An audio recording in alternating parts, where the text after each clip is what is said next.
Welcome to Everything Co-op, bringing you information on how cooperatives can help improve your quality of life.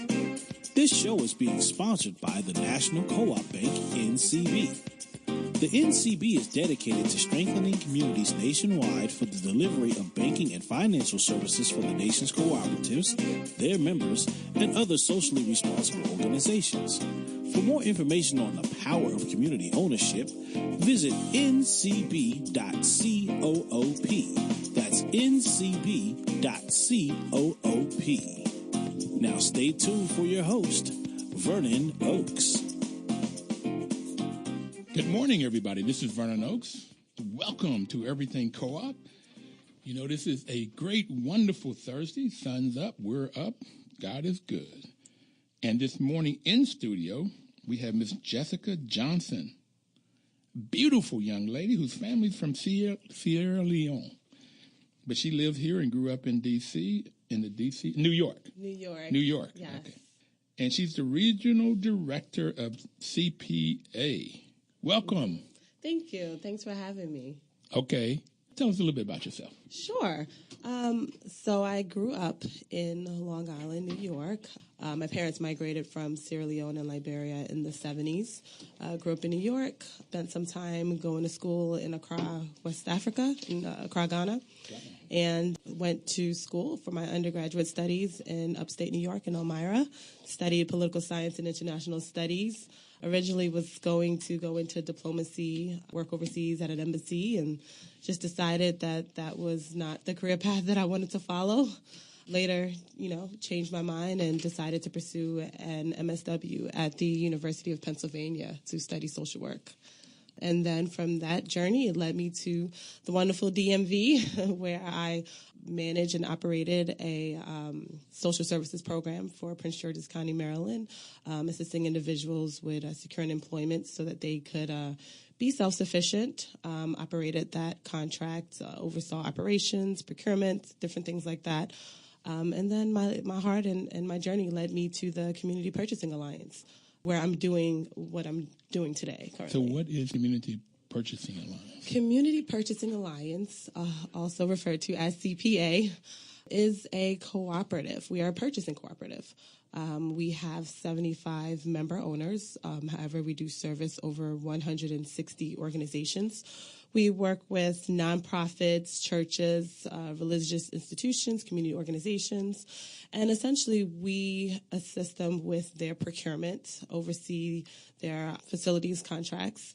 We work with them to save money on those expenses, to ensure that they are working with vendors that are from the community and provide good services and good contracts. So we do an array of different things, and also we ensure that our net profits do go back and support community organizing, which is the umbrella that we were created under. Okay, you said a whole lot, so I'm going to break it down a little bit. Yes. Okay, so CPA is not you're not accountants. CPA. We are not accountants. You are a cooperative. Yes, a purchasing cooperative. A purchasing cooperative. Mm-hmm. And who are your members again? So our members comprise of nonprofits, so churches, charter schools, religious institutions, churches, temples, and other types of community organizations. Those are our members. Okay.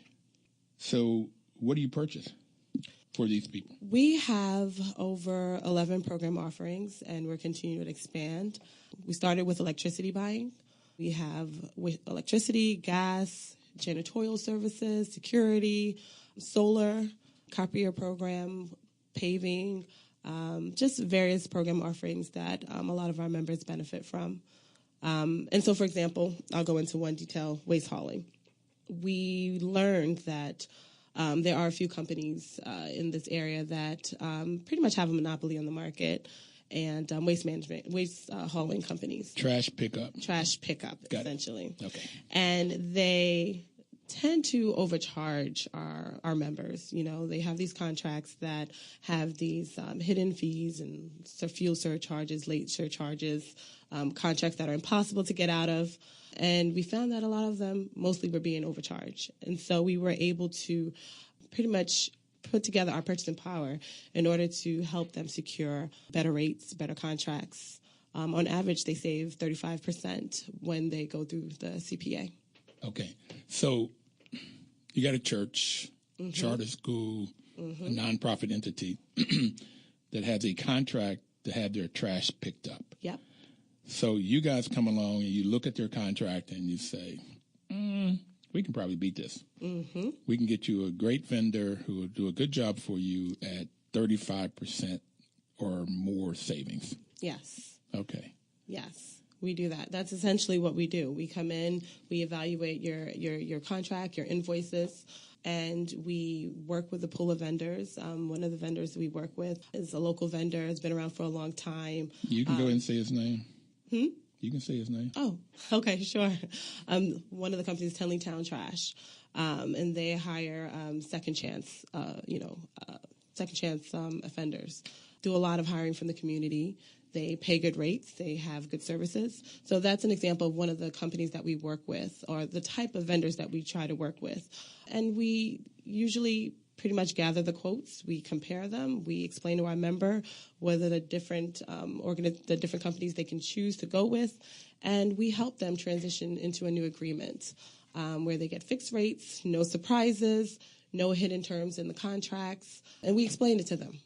Well, see, as you probably know, I'm in property management. That's what I do, my day job. This is my fun work, this radio program, and talking about co-op, talking co-op. So I know Tenley Trash. There's another company called Braxton Trash, which is minority-owned. Those are the main two that I use. So it was kind of nice when I joined CPA and we did some of this comparative shopping that my clients, my properties were already getting good pricing. So I would think that most property managers would do the same service that you're doing, and that is shop around, do the contracts and figure out what's best for our clients. But both of those companies do an excellent job. And there's somebody, and I'm not going to mention their names, who doesn't do just quite as good a job, but they'll charge 35, 50, sometimes I've seen 100% more. Yes.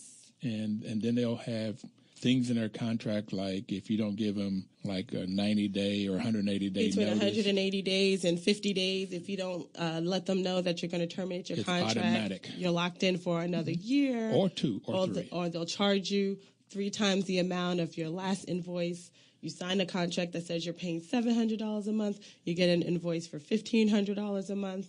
I mean, these are the things that we're seeing. And yes, a lot of property managers and a lot of property management companies do survey the market to really try to get their clients the best pricing. Yeah. Where we have an advantage is the power of collective bargaining, the purchasing power that we have because we have so many organizations that we're bringing to the table. And how many do you have again? So we have 75 member owners. And a member owner, pretty much what that means is they've paid an investment into the cooperative. And so they get dividends at the end of the year. All of our dividends go back to our members. And then 60% of our net profit goes to the Washington Interfaith Network, WIN, to support community organizing. So that power that we have, that purchasing power, because of all the organizations that we are bringing to the table, is what gives us that competitive edge to negotiate better rates for our members. Question I normally wait to the end. You've been doing this, 6 months a year? What? Just about. 6 months? Do you like what you're doing? Yes, I do. Why? I love it. It's interesting because you should I have see her a story. Light up. You wish you could see her light up. Go ahead. Yeah. Go ahead. So, for example, I go into a church in a part of town that may not be doing so well. And it's a church that's struggling, and they really don't have the highest membership. But I'm able to go into that church, and I'm able to go through their service contracts and their utilities and see where we're able to save them some money, help them go solar, help them possibly, get the money so that they can repair their roof. And when you see the impact that you have on that type of institution, it's great. One of our board members worded it so wonderfully and said, we try to make sure that our teachers are spending less than 10% of their time on operations so they can focus more on teaching. But when you have issues with your janitorial companies, they're not taking the trash out, the kids are coming into dirty classrooms and, different things like that. It takes away from the time that they can focus on helping those students. And so that's where we come in to really alleviate the burden and the stress from those operation managers and really help them get that service so that they can focus on what's really important, what really matters. So if in a charter school, your teachers, your administrators are spending time teaching, interacting with the students, and not doing the administrative stuff. That's right. What you all can help them do. That's what we I never even thought about that. I thought about that it's nice that copier machines, and I bought mine through you guys. And it was a wonderful experience because when I went to the copier guy, he already had a contract that was, well, first he showed me his normal contract. And I went through and said, I don't like this, don't like this. He said, oh, wait a minute. This is not this contract. You're a CPA, so let me give you, they've already worked all of those things out. Yes. I said, yeah, no, let's don't even talk about this. So I didn't have to fight him over issues, the kind of things that we were talking about earlier, those things that they put in contracts that hurt the client, hurt me or whoever the member is. And then I got a great price. Yeah. So it was neat. I didn't have to spend all of the time arguing and fussing and negotiating back and forth of what we were going to do. You all had already done all of it. We do all the vetting.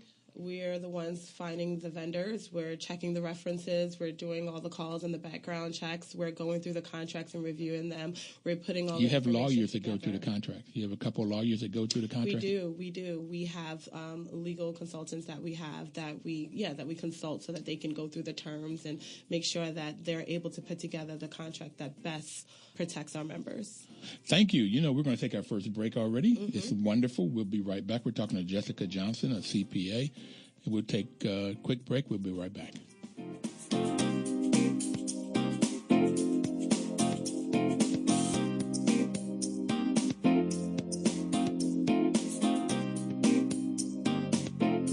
Welcome back, everybody. This is Vernon Oaks. The program is Everything Cooperative. We have the pleasure of talking about cooperatives and the benefits of cooperatives.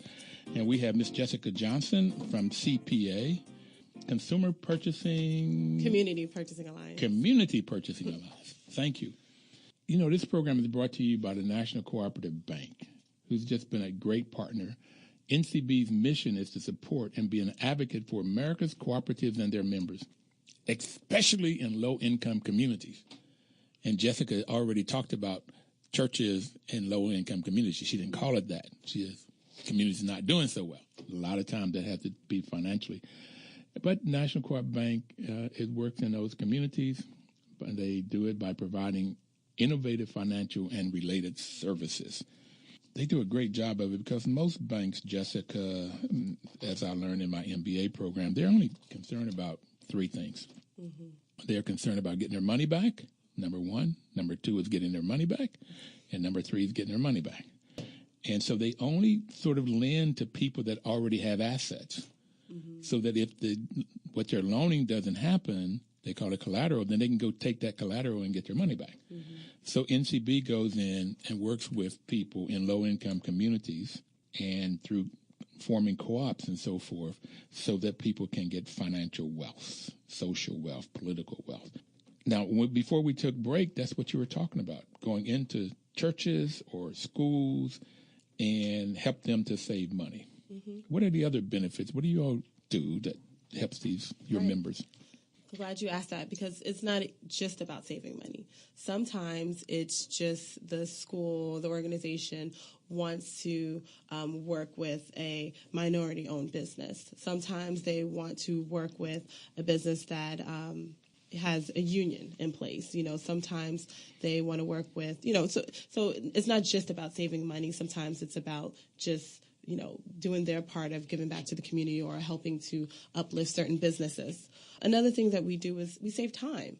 Because of the relationships that we have and that we've built and the partnerships and the vendors that we've vetted, We save you the time of having to go out and start from square one and do it all by yourself. When you're busy running, one of the top charter schools in DC, when you're part of that operations team, you have so many things that you already have to focus on a day-to-day basis to make sure that that school is running so that those kids are getting the best that they can. And so when we come in, we're able to really support you and really help you save that time from running after the different vendors or reviewing all of the different contracts and putting them together and so on and so forth. So we save you that time. All right. So if somebody is interested in nonprofit, church, synagogue, mosque, if you are a government entity, a charter school, how can they get in touch with you guys? Well, very easy. CPA.coop is our website, CPA.coop. Or you can email me directly, Jessica@CPA.coop. My job as the regional director is to manage our new business development in the area, manage our current relationships and partnerships with our members and our vendors. And so if you want to speak with us, if you are a vendor, if you are a company and you want to be involved, that is how you can reach us. So if you go online, and I just did, it says request a call in the right-hand corner. So if they request a call, they can't get you? If they request a call, they may get me or a member of my team. Okay. So I don't know about most of you out there, but if you're interested in saving money and time, so you have more time to do what your mission is, if that's teaching, if that's pastoring, then you can save money. One of the things I liked when I first heard about you guys, if you're a church and you're spending 35, 50, 100% more on your trash, that means that you have 35% or 50% or 100%. If go to CPA, you can save that money to put into your programs, to put it into your ministries. Yes. Okay. So you will have more money to do what it is that you're wanting to do. So you have more money to do what you want to do, and you have more time to do it. Yeah. I mean, I think about, the last organization that I worked with, just in any general setting when you're working in the public sector, there's always never enough money. There's always never enough money to do anything. We need this. We don't have enough money. We need this. The budget doesn't, support this. So, if we're able to help you generate some savings so that you can actually have the money to do some of the things that you've been longing to do, whether that's hire someone or pay for a program or subsidize something, that's what we want to do, and that's what we're here to do. And so I think that is something that definitely resonates with a lot of organizations. The work that we do is very purposeful. Jessica, this is the reason I like co-ops. People come together, pool their resources, whether that's money or time or knowledge, and then do good. So you're doing good to help those entities do good, churches, schools. So I really want to talk about now the values and principles of co-ops. So let me talk about that, because you mentioned what made me go here is you said that you all give back 60% of your money that you make, your profits, to WIN, and that's Washington. Net profits. Washington Interfaith Network. Okay. So you give back 60% of your profits, but there's a fee that you have to pay to come into it to be a member. And what's that fee based on? Well, so you don't have to be a member to participate with us or to start saving money. Wait. You don't have to be a member? You don't have to be a member to participate with us and start saving money. We ask that after... Wait a minute. I'm sorry. So if I've got a charter school or I've got a mosque and I want to save money, then all I have to do is call you all and you all help me without me putting no money down. No money to it. You don't have to put any money down. We'll start working with you. We want you to see the benefit in working with us and to start to save that money. And then we ask you to make an investment into the co-op. And that is how we operate. Because that's so anti-capitalism. I don't know. Because we're not a capitalist organization. We're a social justice co-op. Social justice. So you're telling me that you can get the benefits of the organization, put no money down, and then you start saving money. And after you save money, if you choose to, you can join. Yes. If you choose to, you can join. Like I said before, we have 75 member owners. We work with over 160 organizations. Everyone's not a member. We would love for you to be a member because then you would pay an investment into the co-op and you would have access to receiving dividends. I mean, you procure through us, you get better services, better contracts, and at the end of the year, you get a dividend check. That's amazing, but you can only do that if you're a member. But no, it's not a requirement. In this program, we've been now 4 years, Jessica. We were only going to do it 1 month. The co-op month is October and it's coming up. Mm-hmm. So next month we'll celebrate. Next week we'll celebrate 4 years of being on air. Congratulations. Okay. And the way you just described it is what I've been trying to describe all of these 4 years. Just the benefits of co-ops. Mm-hmm. 75 people. How many started? Do you know how many people started this co-op? How many started? In the beginning, I want to say we had the first purchasing was about 10 or 12 churches. Okay, so you start off with, let's say, 11 churches. Mm-hmm. And they pool and figure out what they want to do, and then they form this co-op. It was for electricity. We saved them initially $100,000 in electricity savings. A year? Mm-hmm. Wow. So if it were 10, that's $10,000 a year per church on average. Yeah. On average. Yeah. We've saved to date our members just about $3 million. On average, we have about $10 million in annual service contracts, and we've saved $3 million. How long have you been in business? When did you start? About, I would say, officially, 3 years. Wait a minute. How many? It's $1 million a year you save your members. Mm-hmm. To date. 75 members. 160 people you work with. 160 organizations. Mm-hmm. So your members are businesses, nonprofit businesses. They're charter schools, they're churches, they're retirement communities. Mm-hmm. So cooperative values are self-help, and these 11 or so churches, 10 or 12 of them, got together to help themselves. Yeah, they were. They were led by Martin Tribble, who's the lead organizer at WIN. Okay. WIN is the Washington Interfaith Network. Mm-hmm. Self-help, self-responsibility, democracy, equality, equity, and solidarity values, and the values of the tradition of the founders of cooperatives. Cooperative members believe in the ethical values of honesty, openness, social responsibility, and God, caring for one another. Mm-hmm. That sounds very religious, spiritual. It does. Caring for one another, telling the truth, honesty, having transparency, openness.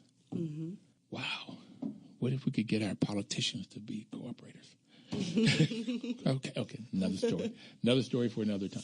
Mm-hmm. So the values, the principles, there are 7 principles: volunteer and open membership. So if you are an institution, a nonprofit, just come on. It doesn't make any difference what religion you are, what gender, what your political views are, your racial makeup, societal makeup. It just doesn't make any difference. From a poor community, wealthy community, it makes no difference. Open membership, that's what you all do, right? Mm-hmm. Okay. The second principle is democratic member control. Normally that's 1 member, 1 vote. So if you have 75 members, each one of those has 1 vote. Has a vote. Mm-hmm. So it's not based on how much money you have, which is a capitalistic model. The more money you have, the more stock you can buy in a company. The more stock you have, the more votes you have. Right. So in this case, 1 member. Poor church with 100 members or a large church with 10,000 members, it makes no difference. And then it's the member economic participation. It's the third one, and we'll talk about this one quickly, and then we'll take our second break. Normally, there's some money you have to put in, but in CPA's case, you can start getting the benefits without putting up any money. And then if there's a profit or surplus, then you can get some money back out. And we're going to talk about that a little bit more when we come off of our second break. And that's the third principle, member economic participation. We'll be right back. Please don't touch that dial.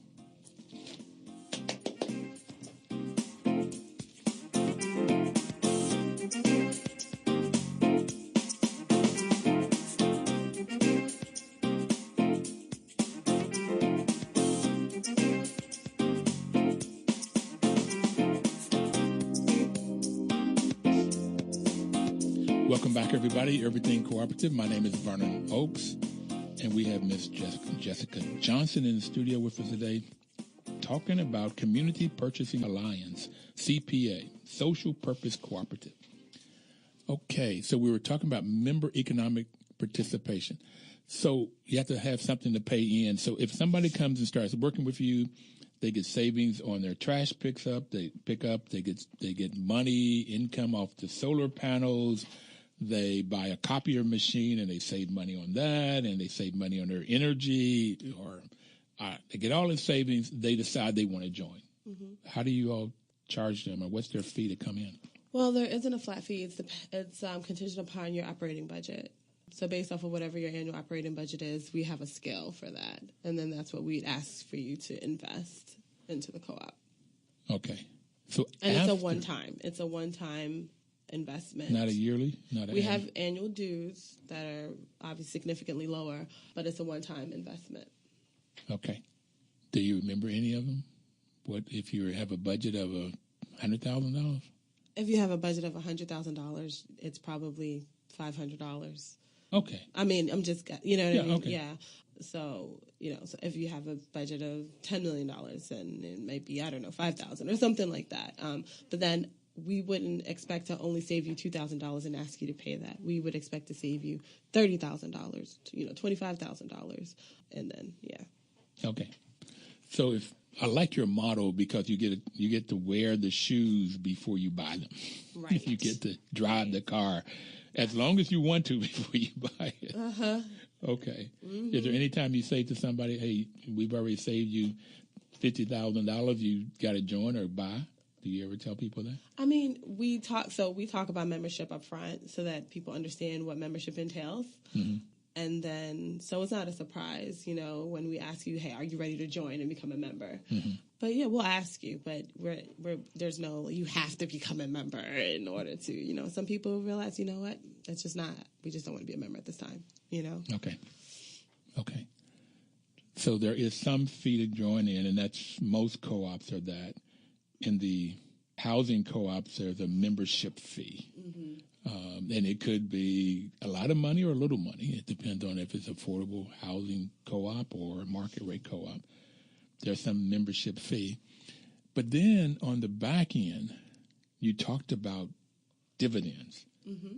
So if CPA makes a surplus or a profit, mm-hmm. 60% of it, somebody decide goes to win. Who decided that?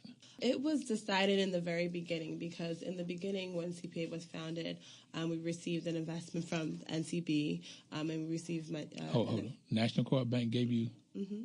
loaned you money or gave yes. you, loaned you money? Mm-hmm. Okay. And then we also received some an investment from Washington Interfaith Network as well. And so this was, part of the money that was able to give us the funds to do a feasibility study in order to determine whether or not this is the model that could work. And so out of that, our executive director, Felipe Witchker, he's one of the co-founders, and so is Martin Trimble, who's with Washington Interfaith Network. What about Paul Hazen? He's the chair of our board. Okay. Mm-hmm. Okay. Yeah, he's the chair of our board. And, this came out of a love of community organizing and wanting to give back. And so that was one of the things that was agreed upon, that we, because of what our bigger goal is, that we would give money back to win essentially every year to continue to support those efforts because we see the value in community organizing. Well, see, I've had some food co-ops that have been on, and they say, first off, the members decide what happens to the money.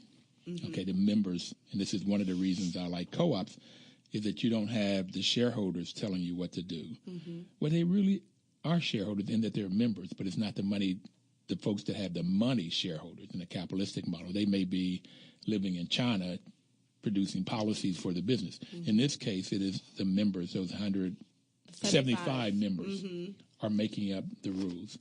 And some co-ops have told me, food co-ops, 1/3 of it stays in the business of the profit so mm-hmm. that they can fund growth. Mm-hmm. 1/3 of it goes to community philanthropy, giving back to the community.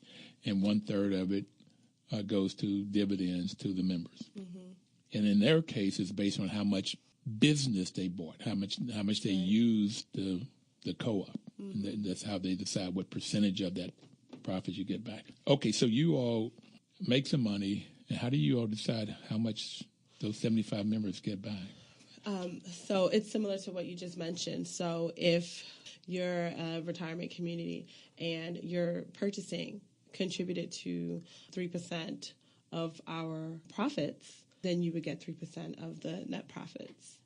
Okay. Yeah. So if your purchasing brought in, $100,000 of revenue, I'm just putting out general numbers, then whatever the net profit is, then you would get 3% of that. Okay. So after operating costs are taken out, 60% goes to win. Whatever's left, then you would get a percentage of that. Okay. Relative to, So CPA, Community Purchasing Allowance, you all are not trying to make profit to pay a shareholder money, a stockholder, somebody to put some money in. You're not trying to pay NCB or WIN back. Well, I mean, you had to, pay back loans and stuff for sure, but but not in here to get rich. Okay. So you already said you really like what you're doing. So that was the third, member economic participation. The fourth principle is autonomy and independence. And that's basically who has control of the business. And your members have control? They have the control. I mean, they can choose whether or not they want to pursue, which vendor they want to select, whether or not this is a contract they want to sign up for.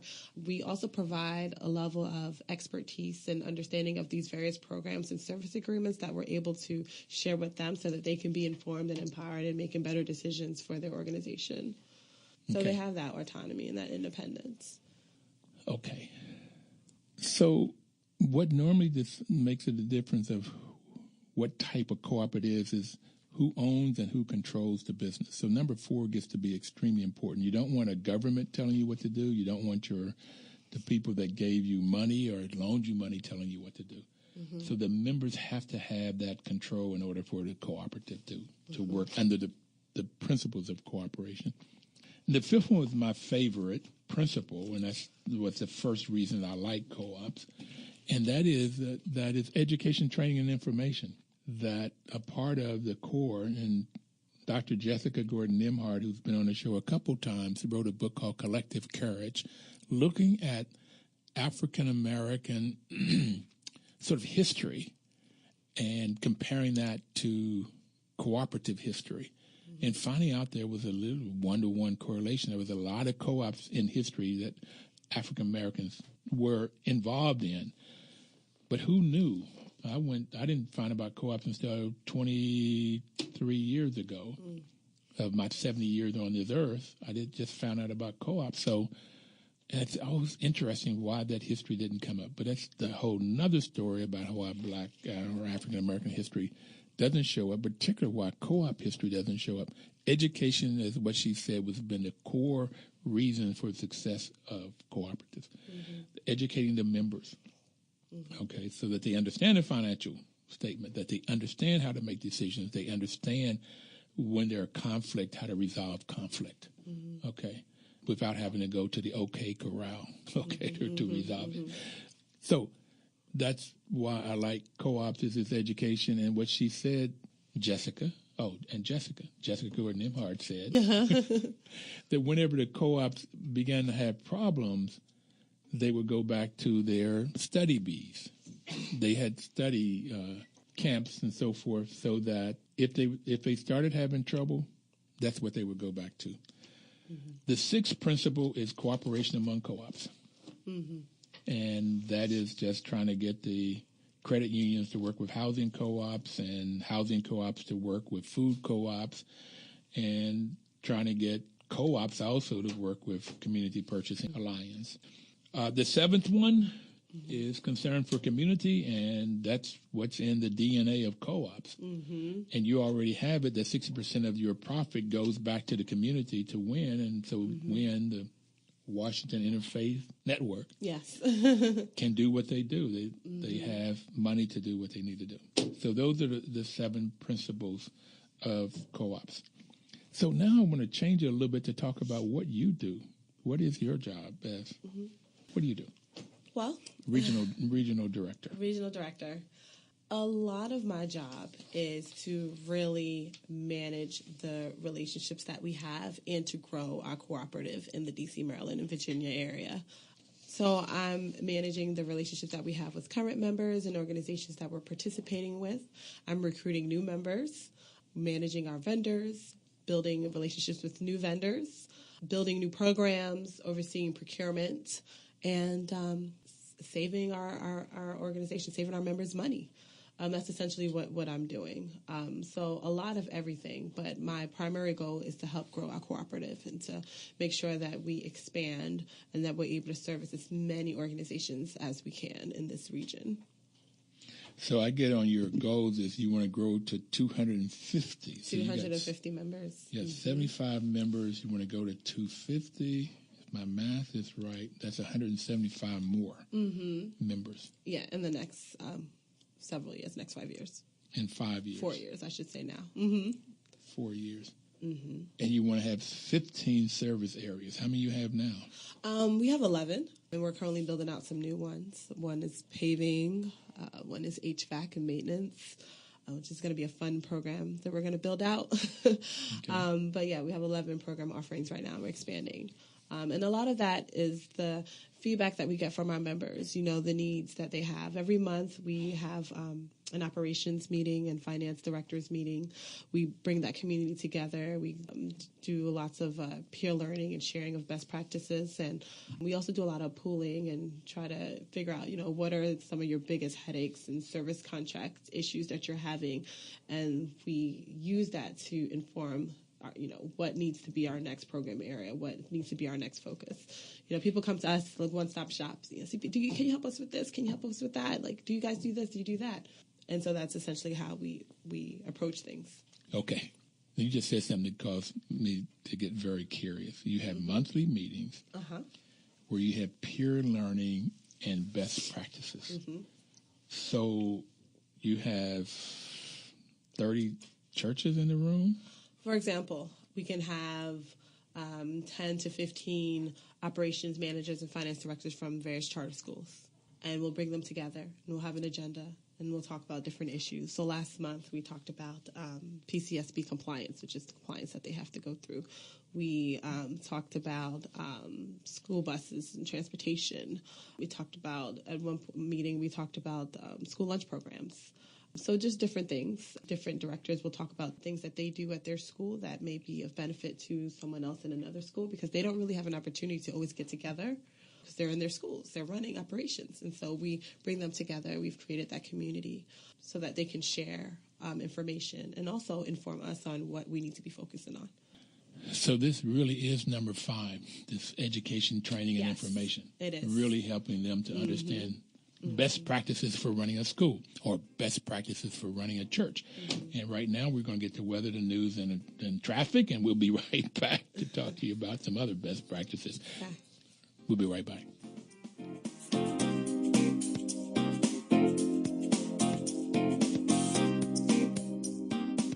Welcome back, everybody. This is Vernon Oakes. Everything Cooperative is the program, and Miss Jessica Johnson is our guest today in studio. And Jessica, before we took a break, you were telling us there's 75 members right now. You're going to your goal in the next 4 years to get it up to 250. Right. It's almost 3-4 times what you got now in the Washington, D.C. area. Okay. Can you talk about what you're doing to increase that, besides being on this show, which is going to try to drive you in more business? So besides being on the show and using various media outlets to get our name across, we really do rely on our members to also, do those introductions and connect us with other organizations that are similar that we're not working with. We have a really great board filled with many different individuals with different backgrounds and different networks that they're affiliated with that are helping us to expand our membership, business development, outreach.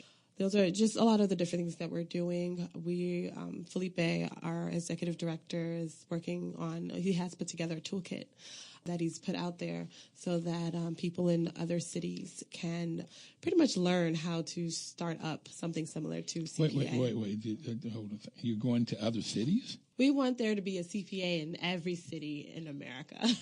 Oh, great. Or every state. Oh, Yeah. fantastic. So we're expansion is a part of our 5-year plan. Is expanding. That's one of the main reasons why I was brought on board in this area, so that we could take it to the next level somewhere else. So you're here to take care of this area, To take care of D.C., Maryland, Virginia, and to raise that to 250, and then Felipe is going to take it national. Take it national. Okay. Have you decided which city to go to next? Right now he's in Durham, and he's looking at seeing what can be done in Durham. But there are also other cities that have people there that have already expressed interest in wanting to start their own, version of CPA, and that's part of why Felipe put together this toolkit where he shared pretty much, information on, what are the steps that need to be taken in order to really launch a successful CPA. So is this going to be a CPA Durham or just a whole totally different? Ideally, entity? it would be a CPA Durham. It would be a CPA North Carolina. Okay. You got a CPA New York, a CPA... Eventually. CPA California. I'm just thinking of all the housing co-ops in New York. Yeah, or Detroit or New Orleans, where we have big charter school networks. And, the possibility is there. So many different places we can venture into. And that's what we're in the beginning stages of doing, of putting together the resources to do these feasibility studies to see where we should focus our attention next. Well, you got in some communities churches on every corner, so that would be cool too. Mm-hmm. Wow, that's exciting. That's exciting. That's exciting. There are so many different places to take off. I would like to see that toolkit that Felipe is doing to see what we can do. Are you working with the National NCBA, National Cooperative Business Alliance, to get your word out? Well, I'm actually not sure if we are. I would think that we are, but I'm not really sure the depth of that partnership or relationship. Okay. So NCBA is the National Cooperative Business Alliance, and most of America's cooperatives, or majority of them, belong to this entity. Mm-hmm. So what I was thinking about in asking that question is, when we start talking about the 6th principle, cooperation among cooperatives, this seemed like it would be a great place to be. Mm-hmm. Now, Jessica came to one of the properties I managed. Yes. And we were looking at solar panels. Mm-hmm. The co-op on East Capitol and Benny Road, a 57-unit co-op. Something happened that we didn't follow through, or what do we need to do to make that decision, get that in front of the board? Mm-hmm. So what's the steps in going through that process? Well, pretty much. We have a colleague on board, Joe Naroditsky. He's our solar associate, and he's been spearheading our solar projects. Okay. And so I can definitely circle back with him and see where we are with that. I think when I did come out to visit you, literally it was like week 1 of me on the job. Oh, okay. Yeah. Okay. It was literally it was week 1 for sure. And so Joe's been kind of overseeing that. But I would like to see why we haven't gone through and why we haven't It could be something on our side that it's falling apart, that we didn't do something. But I would like to, because I'm so excited about the solar panel in that we can put the solar panels on the roof, save electricity. Save some money. Maybe even make some money on it. Maybe. If we can give money back, electricity back to PEPCO. But the first time we looked at it, the board was concerned about messing it. We just put a new roof on it. And so they were concerned about messing up the roof. Yeah, and that's the beauty of the solar companies. They will come out with their experts and do the assessments to ensure that your roof is, in the best condition to house these panels. But right now, the market is great. The laws in D.C. are so great for solar right now. People these organizations are able to go solar, pretty good cost, essentially, I should say, or in some cases, maybe very little upfront.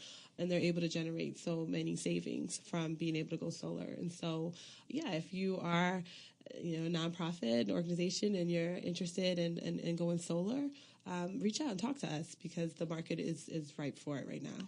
And a lot of housing co-ops are nonprofit. Most are nonprofit entities. Mm-hmm. And that seems like that's a perfect example of how we could work cooperation among co-ops. Yes. That you all could help help co-ops save money and do good for the environment. It is. Reduce the carbon emission. Yes. You definitely want to think about sustainability and reducing your carbon footprint. I don't want to go into politics, but I believe in science. I believe in climate change. Well, look, we could go down the road of all of the different things, all these tornadoes and stuff that we're getting. But on this solar, I thought there was no money down for the properties, and you also had in your program, I'm trying to remember and get this right, where somebody could even redo their roof right now, and if they had to redo the roof, they get enough upfront money to go in and redo your roof, then put the solar panels on, and not have to have money coming out of pocket. Yeah, so there have been different deals available through various companies that can really reduce or minimize the cost of going solar. But I can't go into too much detail about that, but I can say that, now is really, really a good time to consider maybe going solar because, you could not have to really come out of pocket significantly in order to do so. CPA.coop. If you would like to get information about this, go on their webpage, cpa.coop, or you can email Jessica at cpa.coop. Yes. Got that? Okay. Yes, thank you. All right. We only have a couple more minutes, so what do you want to tell people? What do you want to leave people with? Well, again, I just want to thank you for having me on the show. And I just want to tell people, what we're about, what we're trying to do. We want to ensure that we're delivering a significant amount of savings to our members and our organizations. We want to continue to share our net proceeds to support community organizing. We want to be able to be self-sustaining financially, keep our operating costs so that we can continue to support community organizing. And we want to continue to leverage the millions in group purchasing power in order to have serious investments in sustainability, just wages and labor practices for workers, and local community wealth building. So you look for vendors that will treat their employees correctly. Have good hiring practices, pay fair wages, offer benefits and things like that. That is all a part of the Community Purchasing Alliance, is just to ensure that we're also giving back in that way by supporting local businesses. Wonderful, wonderful, wonderful. What else do we need? Well, give us a call. That's what you need. You need to give us a call or shoot me an email so we can talk about your organizational needs and how we can support you. Yeah, I was just thinking about the different kinds of you said you have 11 different program offerings, and you're going to raise it up to 4 more. HVAC, that's what I wanted to get back to. Yes. Because we are always needing somebody to work on HVAC systems. Yes. It is something, it's a headache that keeps a lot of our members up at night dealing with HVAC issues.